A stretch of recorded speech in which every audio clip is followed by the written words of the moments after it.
The not-so-empty nest may be becoming a real trend. More families are living under one roof. 9 News real estate expert Lane Lyon is here to explain what it could mean for home owners and even some new home design.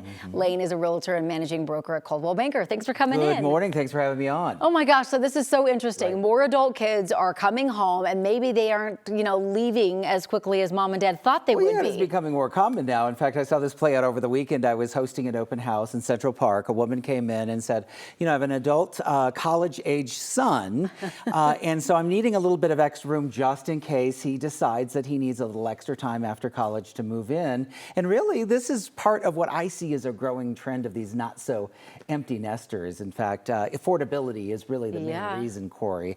If you think about it, we've got higher home prices, we have interest rates, student debt, things like that. There was a study, in fact, out there recently that said 17% of buyers right now are looking for multi-generational homes so they can have more family members living with them.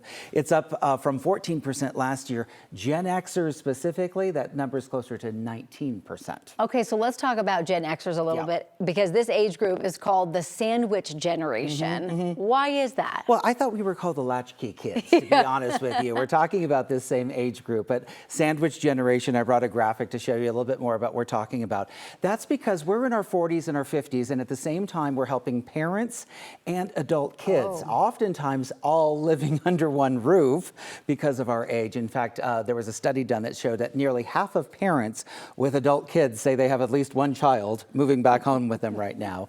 Nearly 60 million Americans live in some type of multi-generational homes. We see this in other cultures. I think it's becoming more common now. Okay, so builders are actually responding to this. Is this like the mother suite or whatever? Well, but sure, it's the mother-in-law suite is now more of like the adult kid suite, right?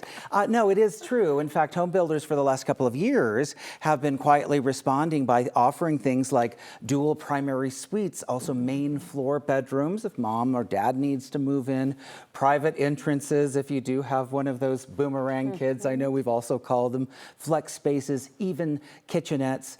There's a study out there that about 25 to 35% of new homes being built right now have some type of multi-generational feature, something like this, because they know this is becoming more an evolving thing. It's not so much how many bedrooms do you need anymore, it's how many generations are going to be moving in. How interesting. So maybe the empty nest isn't so empty after all. Right, and I think that, we were talking about the fact that I think 20 plus years ago, this was kind of frowned upon. Maybe there's something wrong with little Johnny because he hasn't launched yet, when really now, because of affordability, it is something we in real estate are seeing more often now and really is more acceptable. But maybe the advice is if you have to move back in, save the money for the down payment on the house. Pay some utility bills, clean a little bit, right? This is the message. Help out. Exactly, exactly. Lane, you're wonderful. Thank you so much. Have a great week. You too.